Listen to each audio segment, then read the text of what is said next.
But suffice it to say, you're not going to be with your child. So either you're not going to be with your child because you're going into the state jail facility for 2 years, or either you're not going to be with your child because you're going to be in inpatient treatment.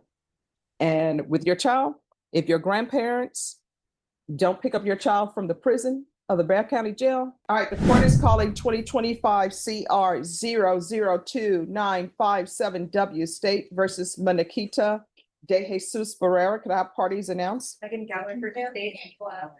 And for the defense? Good morning, Judge. Alfonso Cabañas for Ms. Barrera. And are you Ms. Barrera? Yes, ma'am. All right, Ms. Barrera, you have an attorney, a previous attorney appointed to you. Yes, ma'am. That attorney is in jury trial. Yes, And ma'am. he's been in jury trial and misdemeanor court for 3 days. He informed the court that if you wanted the new counsel assigned, he is fine with counsel being assigned. So do you have any objections to Mr. Cabanas being assigned as your new attorney? That's fine.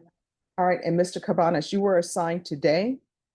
Do you request any time to prepare? No, Judge, we were 10 days to prepare. Thank you. All right, Ms. Barrera, did you review the motion to revoke community supervision with your attorney? Did you understand it? Yes, ma'am.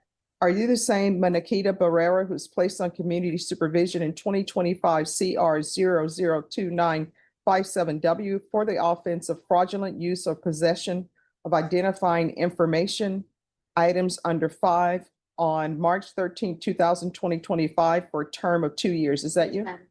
All right, state. Violation of solution number 8 on or about 20th day of July 2025, Bear County taxes, the defendant, Ida Barrera, failed to report a change of address, supervision officer, in violation of condition number 8. How do you plead to that? True or not true? True. Any objections? No objections, Your Honor. Did you understand by pleading true to violation of condition number 8, the court can find it true, grant the motion, and sentence you up to 2 years in the state jail facility? Yes. Knowing that, do you still wish to plead true to violation of condition number 8? Court will find violation of condition number 8 true. Is there a proposed agreement? No, Judge.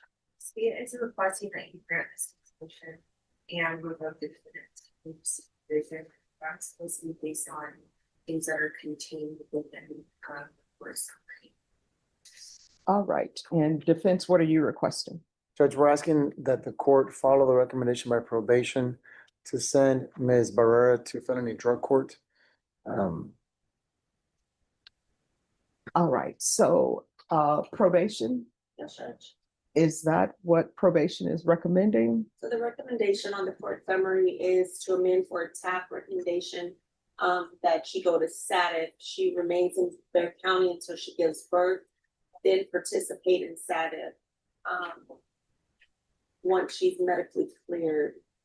I did look over previous information from the last MTR. This is her second MTR. She's been on probation not even a year, Judge.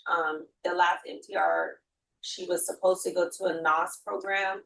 She wasn't accepted into NOS. She was supposed to have a felony drug court evaluation, and then return back to court. That did not happen.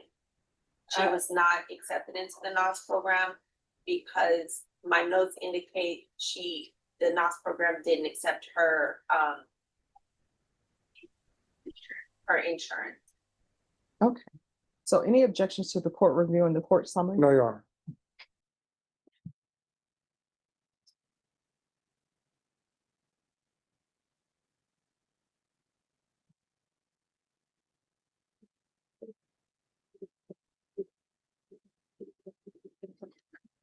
All right.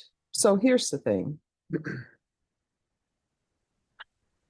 Do I think you would be a good candidate for probation? No. We've tried things. But am I willing? Maybe things will change. Maybe there can be some help for you. I know that from reading this, well, I don't know why the tears are here. Because I will tell you this, I appreciate the tears, right? It's not even a fun. But let me just tell you, just like the song says, tears do not make flowers grow. And the problem is you haven't been stepping up to the plate and doing what you're supposed to do. I'm reading this the court summary, and you know what it says in here? Your parents have custody of your other children due to CPS issues. No, that's what that says here.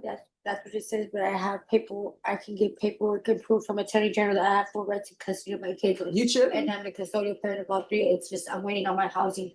You shouldn't. I've been bouncing from place to place, so that's why I didn't want to. Let me just tell you, you should not have custody of your children.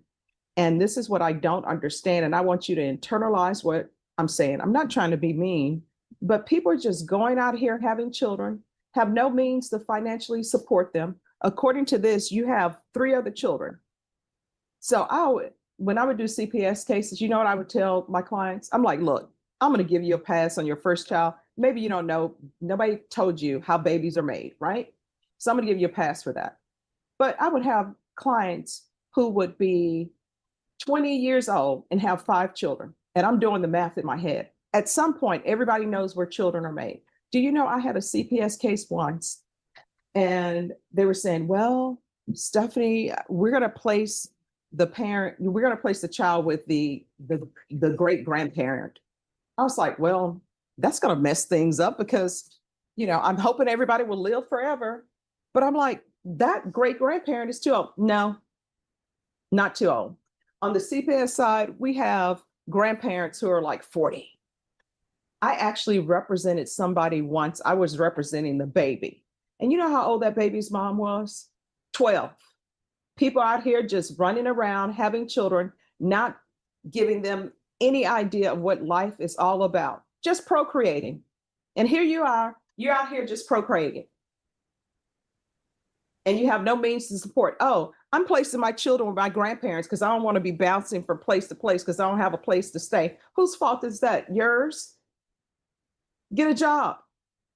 People always will find a place to make a baby, but they don't have a place to support their children. Now your children are with the maternal grandparents, and trust me, grandparents, guess what they want to do?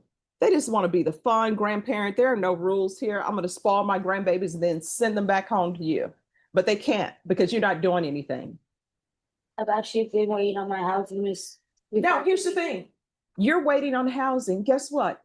You're not providing that housing. The government is providing housing, which means taxpayers are providing housing. And I got news for you. There's a government shutdown. And I don't know why you would choose to get pregnant, because people know how babies are made, when you don't have your life together. And you don't even have your 3 children with you. Now you're crying before me because you don't want to go to the state jail facility. And let me just tell you, I would send you for 2 years, right? And you know what would end up happening? You would be at the state jail facility. And when your baby was born, somebody would be right there to pick up your baby. Somebody in the form of the state, Child Protective Services. And either it would be placed with your maternal grandparents, but your mom may say, you know what? I can't take any more children. And then you know what ends up happening? Then your siblings are separated. Because somebody will adopt your baby. Your attorney will tell you, guess what? It's always easy to get a newborn baby adopted because you know why? People are looking to adopt children. Guess what they figure? There isn't too much damage that a parent could have done to this child unless they were using drugs while they were carrying the child. They are ready to go and take that baby. And you know, on the CPS side, when you place children with foster parents, they're just supposed to foster.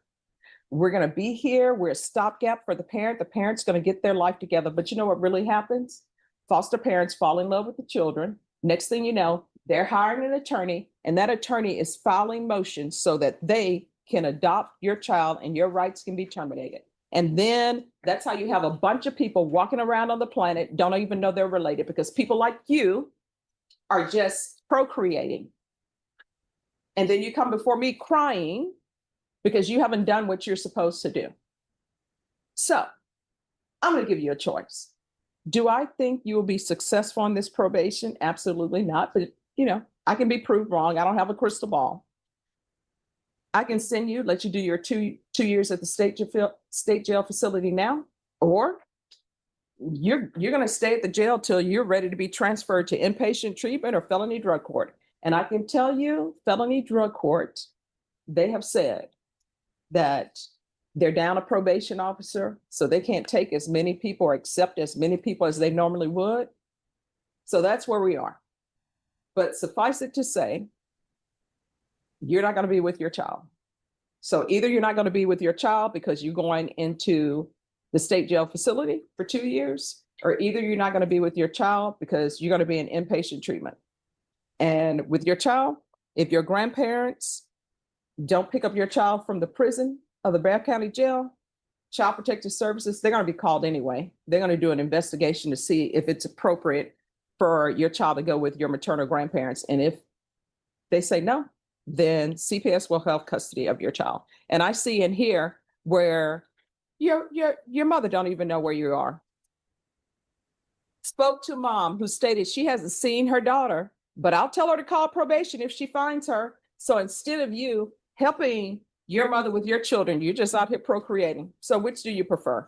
2 years in the state jail facility, or either you're going to remain in the state jail facility, remain here at the Bexar County Jail till you're transferred to somebody's inpatient treatment or felony drug court. Which do you prefer? I would like to try to get rehab or drug court now. All right, the court is going to deny the motion, alternate amend conditions. She's to remain in custody for a transfer to felony drug court. We're going to do an updated TAP. And regardless of what the TAP says, it's going to be inpatient treatment. And once she's released, there's going to be field visits until further notice. Is there anything else? Not from defense counsel, Judge. All right, we can go off the record. So do not come to me. If you're back here again for this, don't come because you're wasting your tears, not helping flowers grow. You understand? All right, if you graduate from felony drug court, I'll come to your graduation. Can I say something? Sure. The only thing is I waited 9 weeks before I was notified that the rehab nurse had rejected me. I do have Medicaid. I'm not understanding why they rejected my Medicaid. And I wasn't told, they never called me out. I barely got my court date 2 weeks ago to reappear for interview. If I would have, I kept asking and asking what the situation was with my case, and they wouldn't tell me. Let me ask you this. All of your trying, you were successful in finding time to find some guy and have a baby, become pregnant. You're able to do that, but you were not able to be present for your field visits. You're not available to report to probation because they couldn't find you. You're able to do all of that. I was reporting on this came out dirty on my UA month. I wouldn't show up for my report dates. No, they tried to find you. They could not. That's where Zia just found So I was kicked out from where I was staying, and my belongings had got stolen. My cell phone had got stolen. That's why I wasn't able to receive the phone call. but here's the thing. You are able to contact someone so you could have a baby and become pregnant. I was already pregnant by the time I got out to probation. All right, good luck to you. The judge isn't lecturing. She's laying out consequences.